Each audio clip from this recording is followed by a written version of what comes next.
আল্লাহ পাকের নবী সাহাবী হযরত ওমর তখন তলোয়ার ঘোরাচ্ছেন আর বলছেন, কেউ যদি বলে মুহাম্মাদুর রাসূলুল্লাহ সাল্লাল্লাহু আলাইহি ওয়াসাল্লামের মওত হয়েছে, তিনি মৃত্যুবরণ করেছেন, হযরত ওমরের তলোয়ার তার গর্দান উড়িয়ে দেবে।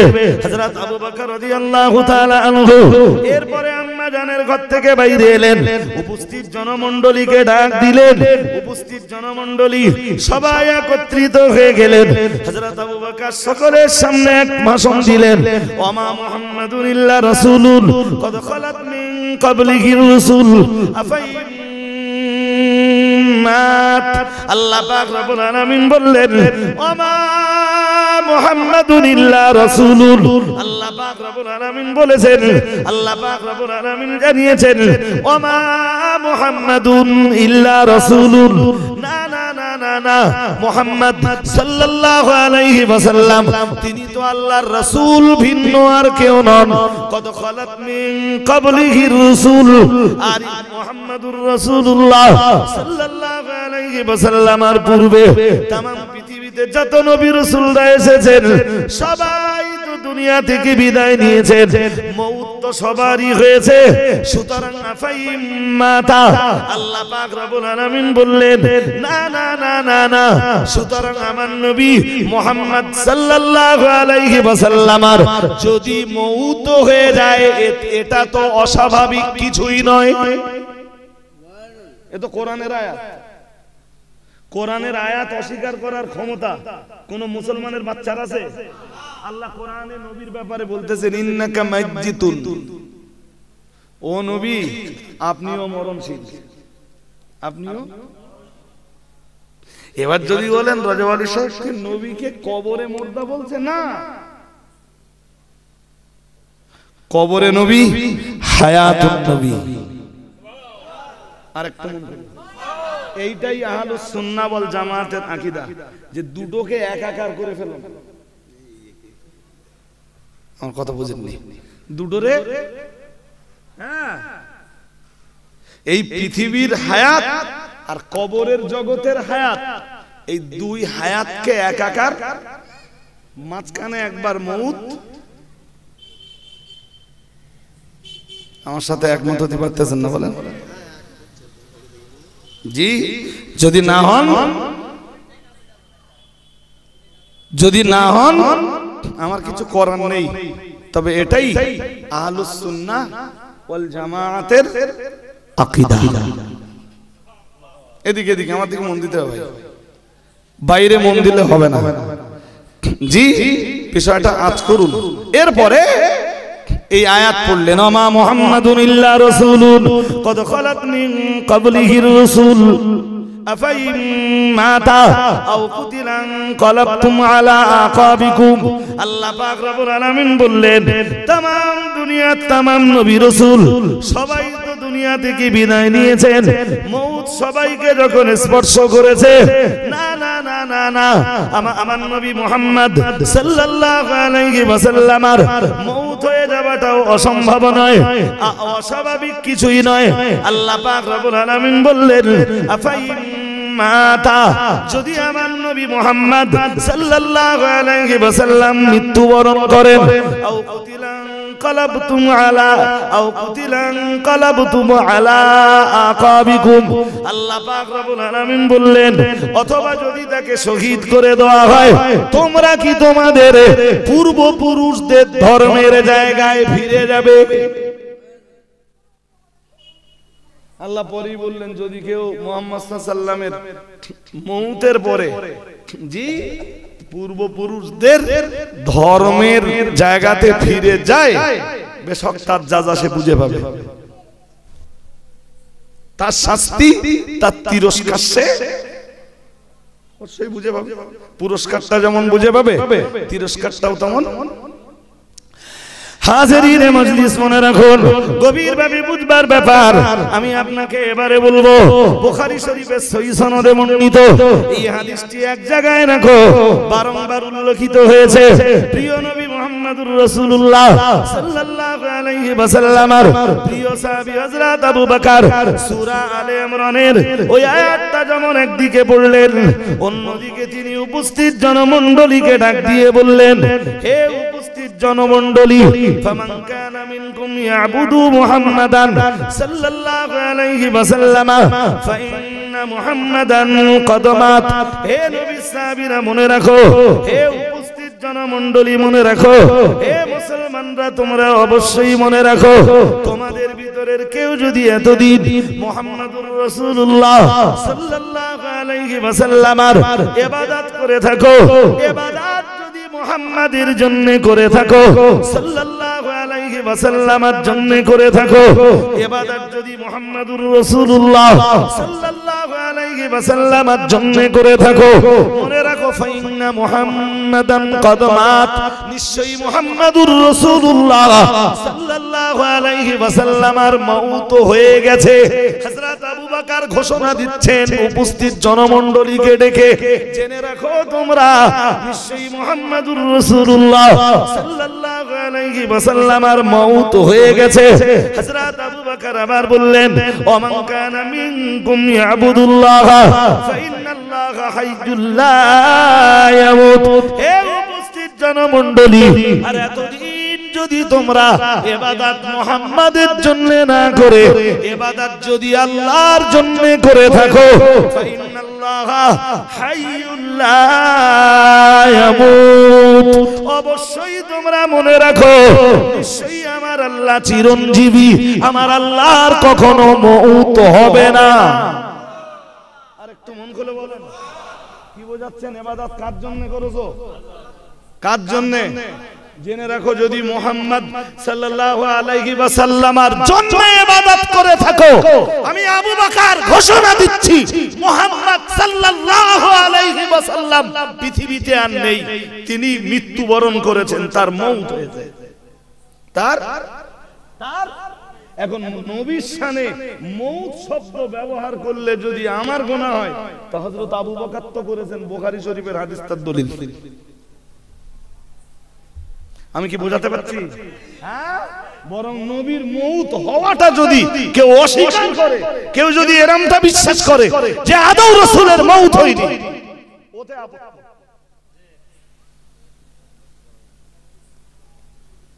আমার কথা বুঝতে অসুবিধা হচ্ছে আপনাদের নাকি? এবার যদি বলেন বাদাল মওত, নবীর কবর জগতের পাঠ, এক হাদিসে এসেছে, সময় কত দেখে নেই, খুব বেশি সময় নেই। হাজিরিন মজলিস মনে রাখুন, এরপরে যদি আপনাকে বলতে হয় তাহলে তো আমায় বলতে হবে প্রিয় নবী মুহাম্মাদুর রাসূলুল্লাহ সাল্লাল্লাহু আলাইহি ওয়াসাল্লাম কোন একদিন বললেন, ও সাহাবীরা আফতিরুস সালাত আলাইয়া ইয়াউমাল জুমআ। প্রিয় নবী মুহাম্মাদুর রাসূলুল্লাহ সাল্লাল্লাহু আলাইহি ওয়াসাল্লাম বিশ্ব নবী আমার বললেন, তোমরা আমার জন্য জুমার দিনে বেশি বেশি আমার উপরে সালাতের নাজরানা প্রেরণ করো, কারণ তোমাদের প্রেরিত সালাতের নাজরানা গুলি আমি মুহাম্মাদুর রাসূলুল্লাহ সাল্লাল্লাহু আলাইহি ওয়াসাল্লাম আমার দরবারে পৌঁছে দেওয়া হয়। ও বাবাজিরা ভাইরা, নবী আমার যেই না বললেন তোমরা বেশি বেশি পরিমাণ আমার নামে দরুদ পড়ো, কারণ তোমাদের প্রেরিত দরুদের নাজরানা আমি মুহাম্মাদুর রাসূলুল্লাহ সাল্লাল্লাহু আলাইহি ওয়াসাল্লাম আমার দরবারে পাঠিয়ে দেওয়া হয়। ও বাবাজিরা ভাইরা, সাহাবারা রাসূলুল্লাহকে জিজ্ঞেস করলেন, ইয়া রাসূলুল্লাহ ইয়া হাবিবাল্লাহ হুজুর ওয়া বাদাল মাউত ইয়া রাসূলুল্লাহ, ইয়া রাসূলুল্লাহ ইয়া হাবিবাল্লাহ হুজুর, হুজুর আপনার মওতের পরেও, আপনার ইন্তেকালের পরেও, আপনার কবর জগতে চলে যাওয়ার পরেও কি আপনার কাছে আমাদের প্রেরিত, আমাদের পঠিত এই দরুদ সালামের নজরানাগুলো কি পৌঁছে দেওয়া হবে? মুহাম্মাদুর রাসূলুল্লাহ সাল্লাল্লাহু আলাইহি ওয়াসাল্লাম এই হাদিস যখন শোনাচ্ছেন তখন তিনি হায়াতে জিন্দেগিতে আল্লাহ পাকের নবী বলছিলেন, আফতিরুস সালাত আলাইয়া ইয়াউমাল জুমআ, খাস করে তোমরা জুমার দিনে আরো বেশি বেশি পরিমাণ দরুদ পড়ো, কারণ তোমাদের দরুদ, তোমাদের সালামের নজরানা আমি মুহাম্মাদুর রাসূলুল্লাহ সাল্লাল্লাহু আলাইহি ওয়াসাল্লাম আমার দরবারে পৌঁছে দেওয়া হয়।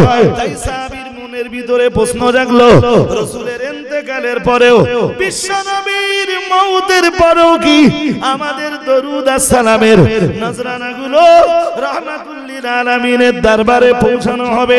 সাহাবী তাই প্রশ্ন করলেন, হুজুর আপনার ইন্তেকালের পরে কি হবে আপনি বলুন। মুহাম্মাদুর রাসূলুল্লাহ সাল্লাল্লাহু আলাইহি ওয়াসাল্লাম নবী আমার বললেন, ইন্নাল্লাহা হারামা আলাল আরদি আন তাকুলা আজসাদাল আমবিয়াই আও কামা ক্বালা আলাইহিস সালাম। মুহাম্মাদুর রাসূলুল্লাহ সাল্লাল্লাহু আলাইহি ওয়াসাল্লাম বিশ্ব নবী আমার বললেন, কারণ হলো আল্লাহ পাক রব্বুল আলামিন মাটির জন্য নবীদের লাশ ভক্ষণ করাকে হারাম করে দিয়েছেন। অন্যান্য নবীদের জন্য আল্লাহ নবীদের লাশ ভক্ষণ করা মাটির জন্য হারাম করে দিয়েছেন। ও ভাইরা আমার মনে রাখুন, অন্যান্য নবীদের লাশ ভক্ষণ করা, লাশ খেয়ে ফেলা যদি মাটির জন্য হারাম হয়, আল্লাহ যাকে সাইয়্যিদুল মুরসালিন করে পাঠিয়েছেন, ইমামুল মুত্তাকিন করে পাঠিয়েছেন, রাহমাতুল লিল আলামিন করে পাঠিয়েছেন, সাইয়্যিদুল আম্বিয়া ওয়াল বাশার করে পাঠিয়েছেন, শাফিউল মুযনিবিন করে পাঠিয়েছেন। না না না না না, মাটি তার লাশ ভক্ষণ করবে এ ক্ষমতা আল্লাহ মাটিকে দান করেননি। হাজিরিন মজলিস মনে রাখুন, বসিরহাটের পিসাব কেবলা, বসিরহাট পিসাব কেবলার এক কিতাব, কিতাবের নাম কিশোরগঞ্জের কিয়ামের বাহাস। ওই কিতাবের ভিতরে রাসূলুল্লাহ কবরের ভিতরে জিন্দা এ ব্যাপারে বহু আদেল্লা রয়েছে। আমি শুধু একটা আদেল্লা দিয়ে ক্ষান্ত হব। বসিরহাট পিসাব কেবলা মাওয়াহিবুল্লাহ দুনিয়া নামক কিতাবের টিকার উদ্ধৃতি দিয়ে তিনি লিখেছেন, حي في قبره يصلي فيه بآذان وإقامة محمد رسول الله صلى الله عليه وسلم। বিশ্ব নবী তার কবরের ভিতরে জিন্দা জিন্দা জিন্দা। আরেকটু মন খুলে বলেন, নবী কবরে শুধু জিন্দা ওই পর্যন্ত লিখে ছেড়ে দেননি। দুনিয়া বরেণ্য লেখকরা, মুআল্লিফিনরা, তারা তাদের কিতাবগুলিতে লিখেছেন, ইউসাল্লি ফীহি বিআযানি ওয়া ইকামাতিন। প্রিয় নবী মুহাম্মদুর রাসূলুল্লাহ সাল্লাল্লাহু আলাইহি ওয়াসাল্লাম কবরের ভিতরে জিন্দা, শুধু তাই নয়, তিনি 5 ওয়াক্ত নামাজ তথা নামাজ সমূহ তার কবরের ভিতরে আযান এবং ইকামতের সাথে আদায় করেন। আরেকটু মন খুলে বলেন। তাহলে দুনিয়া এক পাট, কবর আরেক পাট, মাঝখানে। আরে বাবা, কবরে যাওয়ার জন্য মউত লাগবে, হ্যাঁ না বলেন? কবরে যাওয়ার জন্য কি লাগবে? আমলের জাযা পাওয়ার জন্য মউত লাগবে। কোরআন বলে, আমার লম্বা করে বলার আর অবকাশ নেই। মহান আল্লাহ জানিয়েছেন, আল্লাযী খালাকাল মাউতা ওয়াল হায়াতা লিয়াবলুয়াকুম আইয়ুকুম আহসানু আমালা ওয়া হুয়াল আজিজুল গফুর। আল্লাযী খালাকা সাবআ সামাওয়াতি তিবাকা ترى في خلق الرحمن من تفاوت فارجع البصر هل ترى من فطور। মহান আল্লাহ জানিয়েছেন, আল্লাহ পাক রব্বুল আলামিন জানিয়েছেন, তিনি হায়াত, তিনি হায়াত এবং মউত, মউত এবং হায়াত সৃষ্টি করেছেন, লিয়াবলুয়াকুম আইয়ুকুম আহসানু আমালা, যাতে তোমাদের ভিতরে কে সর্বাপেক্ষা আমালে আহসান করতে পারেন তিনি তা পরীক্ষা নিবেন। ও বাবাজিরা, ভাইরা মনে রাখুন, এই পৃথিবীতে অপরাধের রাজ্যে যারা বিচারণ করছে, অপরাধের শাস্তি পাওয়ার জন্য যেমন মরণ দরকার, ঠিক তথাইবচ এই পৃথিবীর কত মানুষ রয়েছে আল্লাহওয়ালা, কত মানুষ রয়েছে ধার্মিক, কত মানুষ রয়েছে আল্লাহ ভীরু পরেজগার মুত্তাকি, তাদের পুরস্কার পাওয়ার জন্যও দরকার মউত হয়। কেন বলুন তো? বোঝা গেছে? হ্যাঁ, আমলের যাজা। ভালো লোকে পুরস্কার পাবে, খারাপ লোকে তিরস্কার পাবে। তো যদি মৌতি না হয় তো কেউ পুরস্কার আর তিরস্কারের জায়গাতে, আসল পুরস্কার তো আখিরাতের পুরস্কার। দুনিয়ার পুরস্কার জি হ্যাঁ, এক হাদিসে এসেছে তিরমিজিতে, নবীজি বলেছেন আখিরাতে আল্লাহ যা দিবেন আর দুনিয়ায় যা দিয়েছেন তার উদাহরণ হলো কেউ সমুদ্রের পানিতে একটা আঙ্গুল ডুবালো, এই আঙ্গুলে যতটা পানি লাগলো দুনিয়ায় যা দিয়েছেন আঙ্গুলে যতটা পানি লেগেছে ওইটুকু পানি হলো দুনিয়া, আর ওই সমুদ্রে যা পানি পড়ে রয়েছে ওটা হলো আখিরাত। সুনান তিরমিজিতে আসছে জি, লম্বা করে বলবার অবকাশ নেই, মোটামুটি বিষয়টা আপনাদের ক্লিয়ার হয়েছে।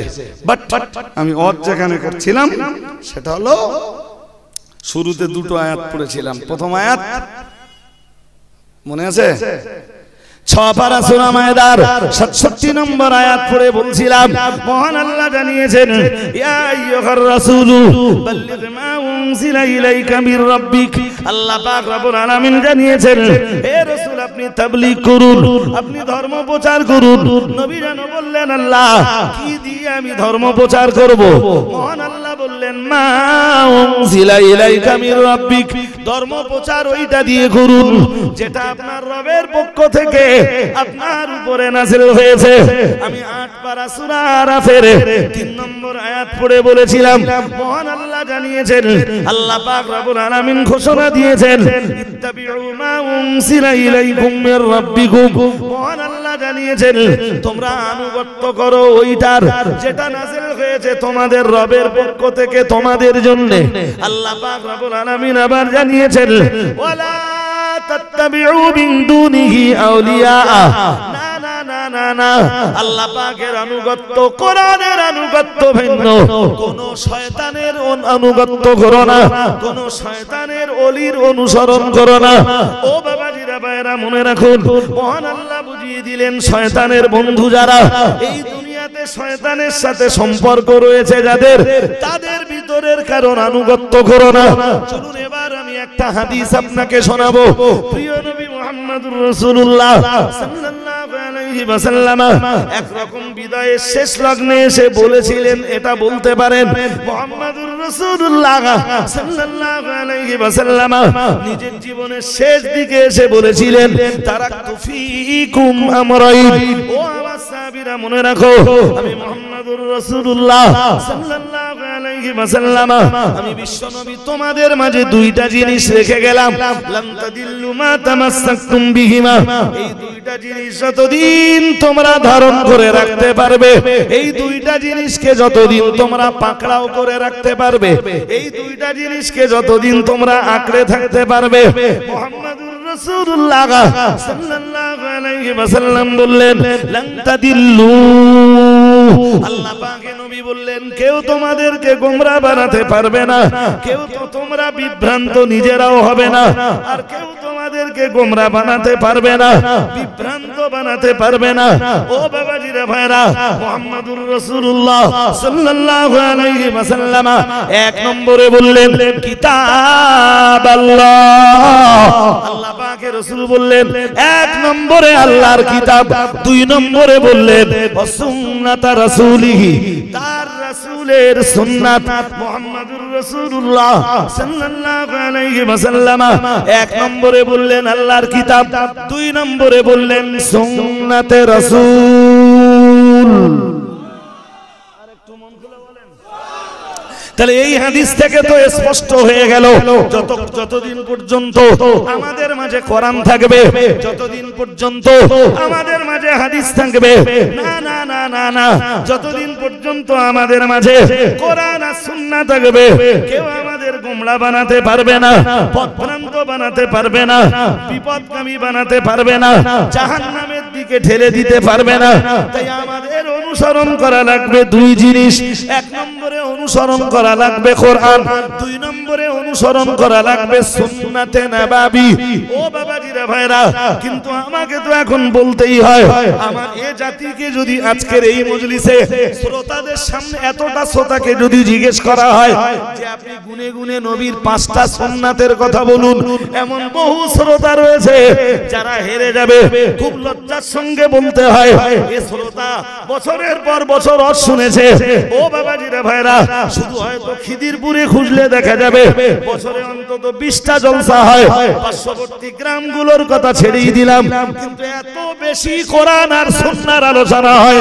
এই সাধারণ সমাজকে যদি বলা হয় তুমি অন্তত 5টা আয়াতের জ্ঞানের কথা বলো, অধিকাংশ শ্রোতা হেরে যাবে।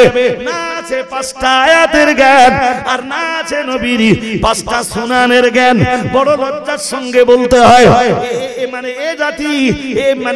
এ জাতি সুন্নাতের গুরুত্ব দেয়নি। এ জাতি প্রিয় নবী মুহাম্মদুর রাসূলুল্লাহ সাল্লাল্লাহু আলাইহি ওয়াসাল্লামের হাদিসগুলো তথা আহাদিসুন নববীর গুরুত্ব দেয়নি, কোরআনুল কারীমের গুরুত্ব দেয়নি। ধর্ম করার জন্য এ জাতির কোরআন লাগে না, সুন্নাহ লাগে না।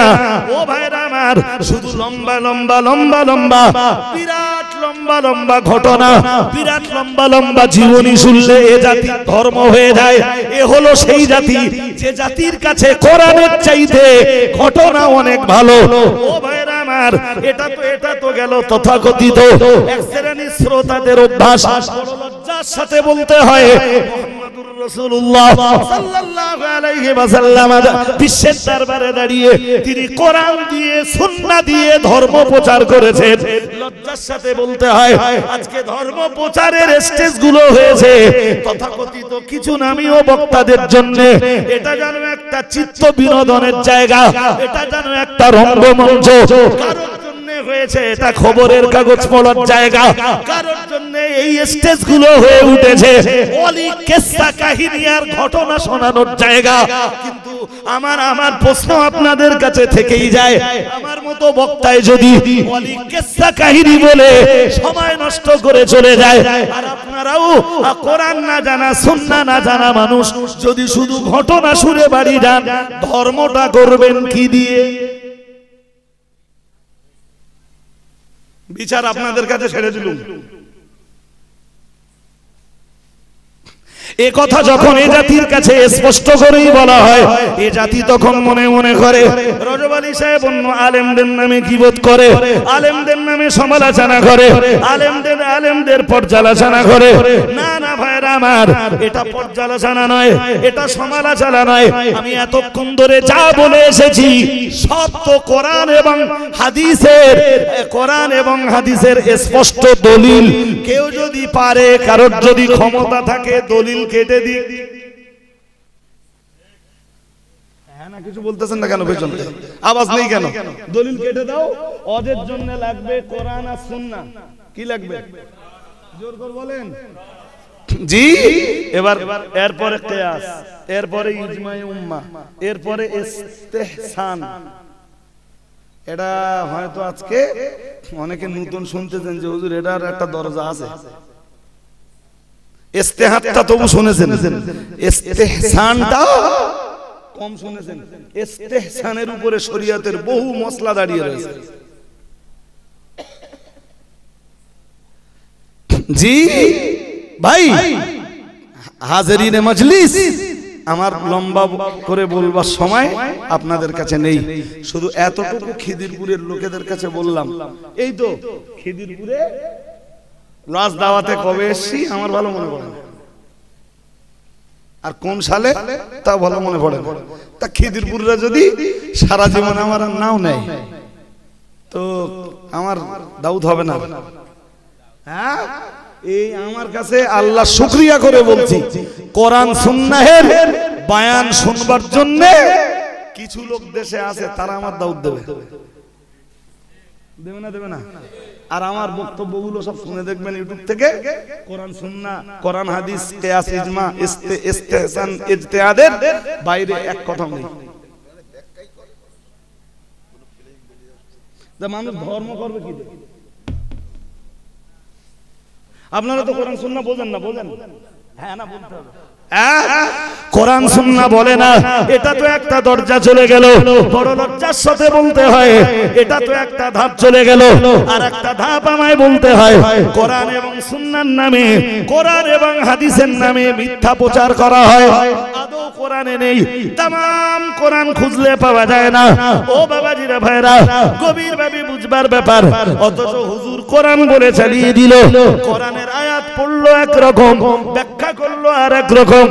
এখানে আরেকটা কথা মনে রাখুন, আমি যখন কোরআনুল কারীমের কোন আয়াত পড়ব, দুনিয়া বরেণ্য তাফসীর বিল মাসুরের উপরে যতগুলো তাফসীরের কিতাব লেখা রয়েছে, কোন না কোন তাফসীর দিয়ে আমাকে কথা বলা লাগবে। ও বাবাজিরা ভাইরা, ধরুন আমি সূরা ফাতিহার প্রথম আয়াতটা বললাম আলহামদুলিল্লাহি রাব্বিল আলামিন, না না না না না, সূরা ফাতিহার প্রথম আয়াত পড়ে আমি আমার নিজের মতো করে তাফসীর করতে পারবো না। দুনিয়া বরেণ্য মুফাসসিররা যেভাবে তাফসীর করেছেন ঠিক ওইভাবে তাফসীর করা লাগবে। এর নাম হলো তাফসীর বিল মাসুর। ও বাবাজিরা ভাইরা, গভীরভাবে বুঝবার ব্যাপার। কেউ যদি কোরআনের কোন আয়াত পড়ে নিজের কোন মন গড়া ব্যাখ্যা ওর ভিতরে চালিয়ে দেয়, নিজের মন গড়া কোন ব্যাখ্যা যদি ওর ভিতরে ঢুকিয়ে দেয়, ওর নাম হলো তাফসীর বিল রায়, মানে নিজস্ব তাফসীর। ওর বাংলা হলো মন গড়া তাফসীর।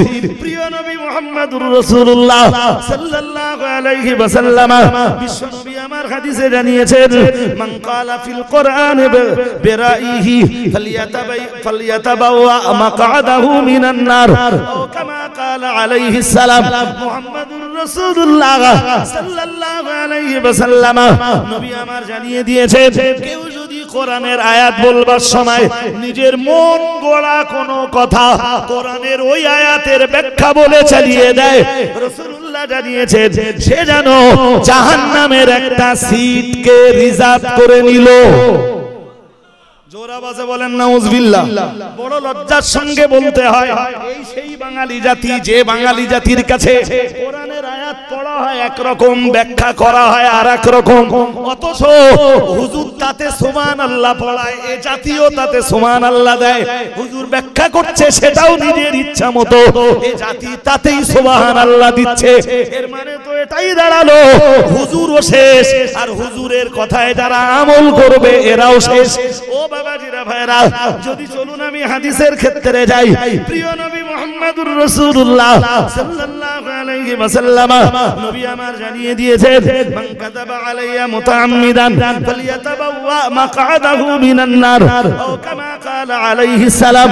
মুহাম্মদুর রাসূলুল্লাহ সাল্লাল্লাহু আলাইহি ওয়াসাল্লাম জানিয়েছেন, কেউ যদি নিজের কোনো মন গড়া কথা মানুষের কাছে বলবার সময় আমি মুহাম্মদুর রাসূলুল্লাহ সাল্লাল্লাহু আলাইহি ওয়াসাল্লাম আমার হাদিস বলে চালিয়ে দেয়, আল্লাহ পাকের রাসূল জানিয়েছেন, আল্লাহ পাকের হাবিব জানিয়েছেন, ফালিয়াতাবাওয়া মাকআদাহু মিনান নার, সেও তার জায়গা নিজের জায়গা জাহান্নামে বানিয়ে নিল, সে তার ঠিকানা জাহান্নাম নির্ধারণ করে নিল।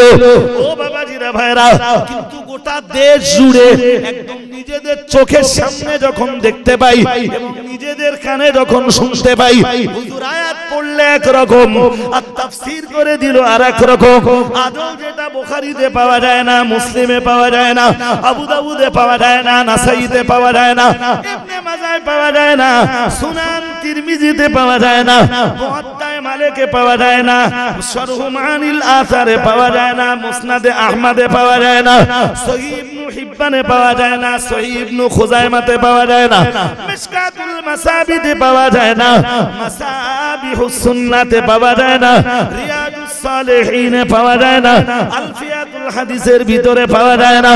লজ্জার সঙ্গে বলছি আমি, হুজুর এমন এক হাদিস বলল तमाम দুনিয়ার হাদিসের কোনো বইতে পাওয়া যায় না। ওটা আসলে রাসূলের হাদিস নয়, ওটা হুজুরের নিজের বানোয়াটি কথা। হুজুর সেটাকে হাদিস বলে চালাচ্ছে, এ সমাজ সেটাকে ধর্ম হিসাবে গিলছে। ওতেই আবার সুবহানাল্লাহ বলতে বলতে বাড়ি চলে যাচ্ছে।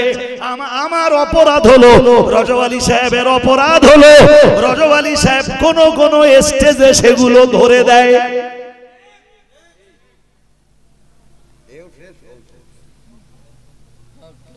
তখন এ জাতি মনে করে এ জাতির কিছু মানুষ রয়েছে, তখন তারা মনে করে রজব আলী সাহেব এ জাতের ধর্ম পাল্টে দেবে।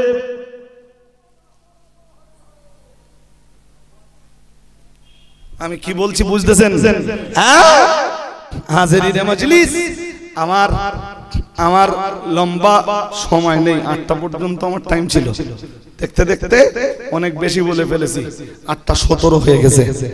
জি, তা এটা গতিতে বলছিলাম বলেই, হ্যাঁ এটা গতিতে বলছিলাম বলে গতিটাকে আর যেখানে সেখানে রুখে দেইনি। ভাবতেছিলাম অন্তত একটা জায়গাতে পৌঁছাই, তারপর ছাড়বো। তবে একটা কথা লাস্টে বলে যাব, এই যারা মনে করে যে রজব আলী সাহেবরা ধর্ম পাল্টে দিচ্ছে, দিন শেষ করে দিচ্ছে, এই কথাটা ফেরাউন একদিন মুসা নবীরই বলল, কোরআন তার দলিল। কথা শুনছেন নাকি? ফেরাউন কি বলেছিল জানেন? বলেছিল মুসারে যদি সান্তনা করতে পারো, আইয়ুবাদদিলা দীনাকুম, মুসা তোমাদের ধর্ম পাল্টে দেবে। কে বলেছিল? আর বলবো না, চেয়ে বেশি বললে আপনারা রাগ করেন। আজকে যারা মনে করে যে রজব আলী সাহেবরা মানুষের ধর্ম পাল্টে দেওয়ার চেষ্টা করতেছে, ওদের কন্ডিশন ওইরকম কিনা আল্লাহ ভালো জানে। দিনে আমি দায়িত্ব নিয়ে বলছি, যে লোকটা বলছে যে রজব আলী সাহেব ধর্ম পাল্টে দেওয়ার চেষ্টা করতেছে, আপনি ধর্মের 5টা ফরজ জিজ্ঞেস করবেন তারে, যে 5টা ফরজের নাম বল, 3টে ওয়াজিবের।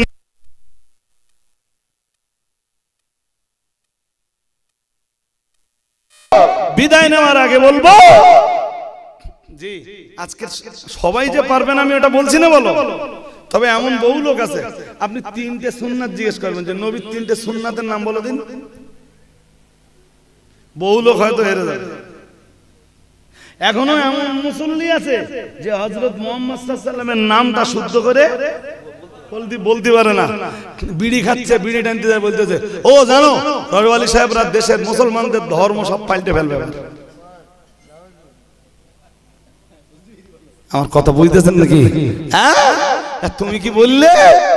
আঙ্গা বইয়ে গেল, এটা গেও ভাষা বললু, আঙ্গা বইয়ে গেল। জি বিদায় নিচ্ছি। লাস্ট টাইম দুটো কথা। খাদিজা মাদ্রাসা আমার দায়িত্বে চলে। যদি মনে হয় যে কাজ ভালো, যদি মনে হয় খারাপ কাজ করতেছি, কোনোদিন খাদিজাতে পয়সা দেবেন না, ভুল করেও যেন পয়সা না যায় খাদিজা। আপনাদের পয়সা আমার দরকার নেই। যারা মনে করে যে এরা কাজ সব ভুল করতেছে, আপনাদের পয়সা আমাদের দরকার নেই। অথবা যারা 10 টাকা দিয়ে ভাবে যে কি জানি খেয়ে ফেলতেছ কিনা, এরম যদি মনে হয় কখনো পয়সা দেবেন না। একদম সোজা সাপটা বলছি, বিশ্বাস থাকলে দেবেন, বিশ্বাস না থাকলে তবে পয়সা দিতে হবে না। একদিন যে খাদিজাটা ঘুরে আসবে, মানে মাদ্রাসার এরিয়াটা কি আছে, জমি জায়গা কতটা আছে, অ্যাসেট কতটা আছে, ছাত্রী কতটা আছে, পড়াশোনা কোন লেভেলে চলতেছে, দাদা পীরের মতাদর্শের বিরোধী কোনো বইটই আছে কিনা, হানাফি মাযহাবের বিরুদ্ধে কোনো কিতাব টেতাব পড়ানো হচ্ছে কিনা, এগুলো একটু দেখে আসলে খুশি হতুম। জি অনেকের মুখে তো এখন বাজতেছে যে ওরা হানাফি মাযহাব পাল্টে শাফি মাযহাব আনবে। তা আপনারা তো একটা প্রতিনিধি 5 জন 10 জনের, যে হুজুর আমরা খিদিরপুরতে একটু গিয়ে নিজেরা তদারকি করে দেখবো যে শাফি মাযহাবের কোন বইটই চলতেছে কিনা। না এরপরেও এ কথা প্রচার দেবে কেন, এটাই আমার প্রশ্ন চিহ্ন। তা আপনারা তো কাছের লোক, এনতে তো খাদিজা বেশি দূর না, আপনাদের খেতি দেবো, চাইলে জনের দাম দেবো, একটা করে লুঙ্গি গেঞ্জি আর গামছা দেবো। জি চলেন একদিন, হ্যাঁ বলছি দেবো, যদি আমার গাঁটিরও লাগে দেবো। একদিন আসেন, অন্তত 10-15 জনের একটা টিম, যারা একটু বোঝে সোজে, সবাই খেতে পারবে না। যারা একটু লেখাপড়া শিখেছে ওরা যে দেখবে যে সেলসেলা বিরোধী কোনো বই চলতেছে কিনা, ওই খাদিজার কথাই বলছি আমি, জি হানাফি মাযহাব বিদ্বেষী কোনো বই চলছে কিনা, এই তদারকি করে আসবে।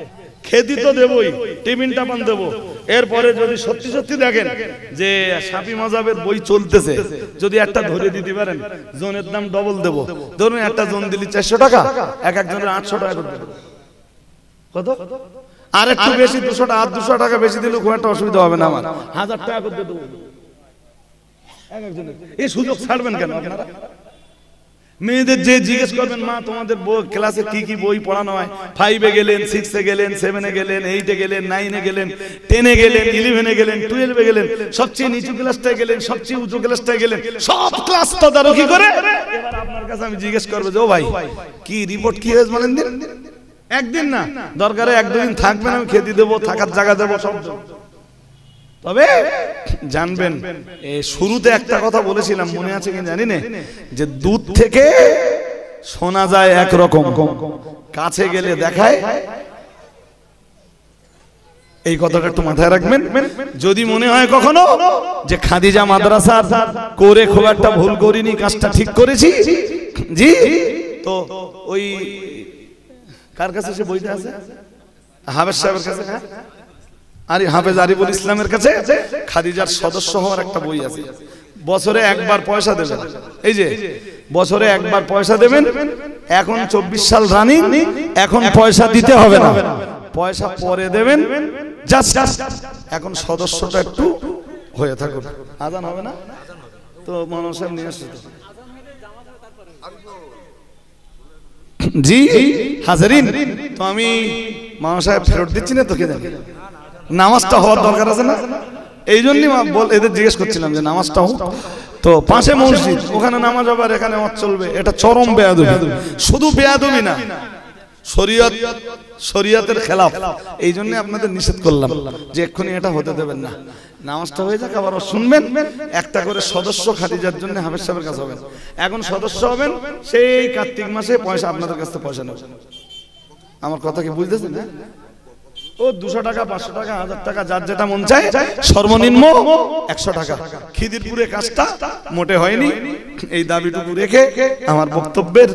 আর আরেকটা কথা, পয়লা দোসরা তেসরা ফাল্গুন জামিয়া রহমানিয়ার ইসালে সওয়াব, সবাইকে দাওয়াত দিচ্ছি, মেহেরবানি করে যাবেন। ওয়া আখিরু দাওয়ানা আনিল হামদুলিল্লাহি রাব্বিল আলামিন। এখন